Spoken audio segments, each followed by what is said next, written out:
Narendra Modi has been giving a lot of money इस हवाले से, स्पेस के हवाले से।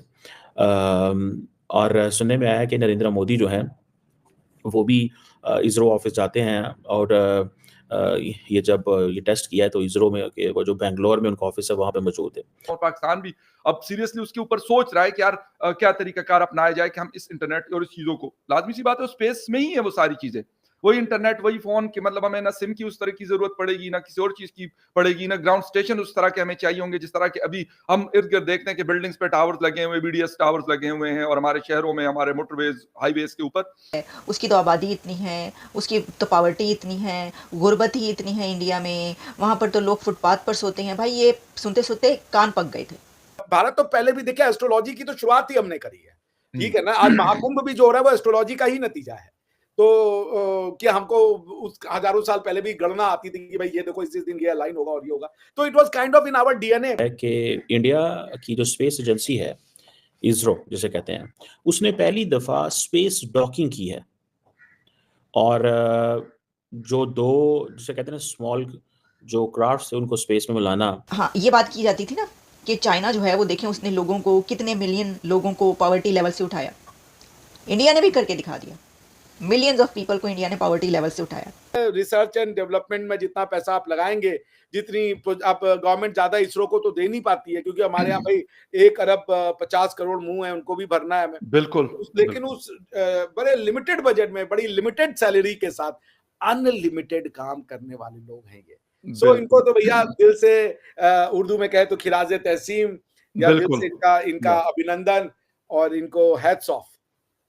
भारत ने अंतरिक्ष में स्पेस डॉकिंग करके इतिहास रच दिया है। स्पेस डॉकिंग यानी 2 सैटेलाइट का अंतरिक्ष में स्पेस में एक साथ जुड़ना कहलाता है, जैसे आप ग्राफिक्स में देख रहे हैं।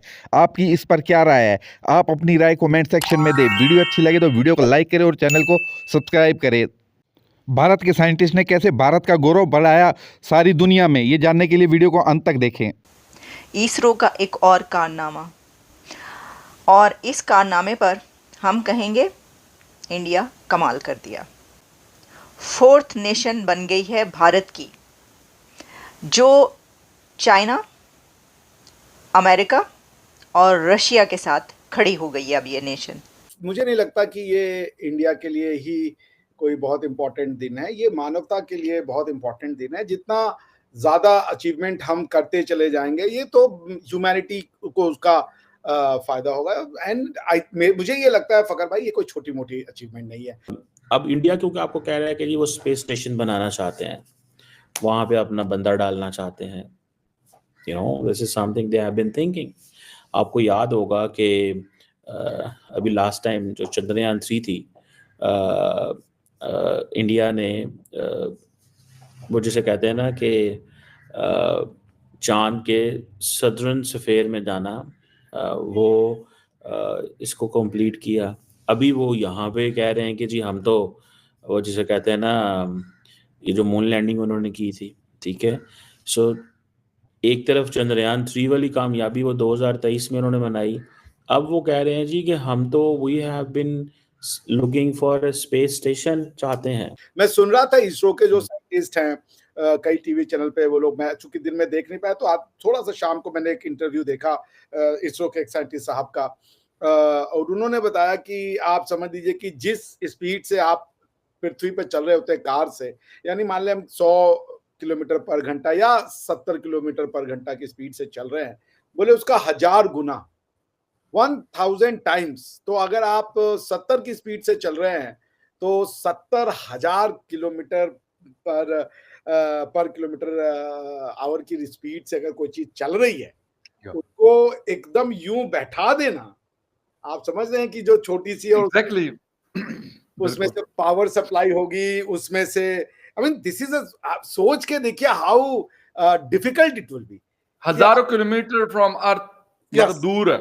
यस, स्पेस में ये आपके पास एबिलिटी है कि दो इतने इतनी तेजी से मूव करते हुए आर्टिकल्स को या ऑब्जेक्ट को आप जो है यूं डॉक कर दे रहे हो, और एकदम सटीक। I mean this is mind blowing बाबा, ये कोई छोटी चीज नहीं है। बिल्कुल ऐसा ही है। तो मैं बड़ा एक्साइटेड हुआ क्योंकि दिस मींस कि अब 2030 में इंडिया का अपना स्पेस स्टेशन होगा, तो बिग अचीवमेंट। तो आप जितना, और फिर ये जो वेस्टर्न हेजिमनी थी वो अब नहीं रहेगी। हालांकि अब मैं वेस्ट और ईस्ट के उससे जाना चाहता हूँ ऊपर, क्योंकि एटलीस्ट अगर आप आउटर स्पेस ट्रीटी देखेंगे, there is something called outer space treaty. So outer space treaty में पूरी ह्यूमैनिटी ने एक वादा किया है कि ये सॉवरेनिटी का नॉनसेंस वो ऊपर लेके नहीं जाएंगे। So they have agreed कि as far as outer space is concerned, there is no one sovereign, it belongs to humanity. ये तो हर रोज ही कोई ना कोई ऐसी खबर आ रही होती है। इससे पहले चंद्रयान 3 जब आया हमने तब भी ये कहा था।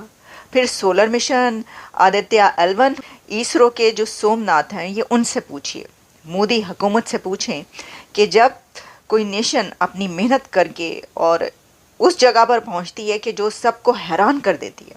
मैं आपको जो बता रही हूँ ना, ये CNN पे मौजूद है, पाकिस्तान के डॉन पर मैं देख रही थी। मैंने कहा पाकिस्तान की तरफ से पब्लिश हुआ, डॉन ने भी जो है इसको पब्लिश किया है और उसने कहा India achieves historic space docking mission, क्योंकि ये एक बहुत बड़ा माइलस्टोन है जिसके ऊपर पूरी दुनिया ये लिख रही है। इसके अलावा भी मैं आपको बताती हूँ कहाँ कहाँ पर ये पब्लिश हो रहा है, जिसके बारे में ये कहा गया है कि India joins elite club of Nations. ये इलीट क्लब को ज्वाइन करना इतना आसान नहीं होता, उसके लिए आपको खुद उनके बराबर लाकर खड़ा करना होता है और इसके लिए आपको बहुत मेहनत करना पड़ती है, जो कि भारत ने करके दिखाई है। मैं समझती हूँ कि भारत के नेबरिंग कंट्रीज़ को भारत से लर्न करना चाहिए, उनकी तरक्कियों से लर्न करना चाहिए, पूरी दुनिया को बल्कि देखना चाहिए जो जो नेशन इससे सबक सीख सकती है, लर्न कर सकती है कि कैसे आप दी मोस्ट पॉपुलस कंट्री। देखिए कहा जाता है कि जो कंट्री सबसे ज़्यादा आबादी वाला होता है उसके लिए बड़ी परेशानियां होती हैं, उसके लिए आगे बढ़ना मुश्किल होता है। वो आहिस्ता आहिस्ता रिंग रिंग के चलता है,